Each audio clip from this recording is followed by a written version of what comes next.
Before you spend your money on the PetGentle Ultrasonic Dog Trainer, you might want to hear this because this device sounds like a quick fix, but does it actually solve anything long-term?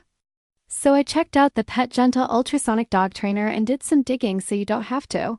And honestly, it's one of those products that sits right in the middle. The idea is simple, and it's an ultrasonic sound when your dog is doing something unwanted like barking. And in theory, that sound distracts them enough to stop.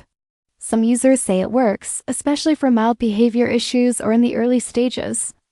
But others report that their dogs either got used to it quickly or didn't respond at all, which already raises questions about consistency.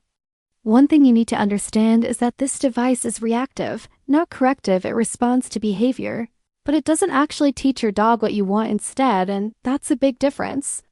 You can interrupt barking for a moment, sure, but if your dog doesn't learn why the behavior is wrong or what to do instead, you're basically stuck repeating the same cycle. That's why, in my opinion, tools like this might help in specific situations, but they shouldn't be relied on as a complete training solution. On the plus side, it's easy to use, non-invasive, and doesn't require physical contact, which is appealing for many owners, but on the downside, results vary a lot depending on the dog's temperament, age, and environment. So is it a scam? Not exactly. Is it a magic solution? Definitely not. If you're considering it, just go in with realistic expectations and think of it more as a small training aid rather than a complete fix.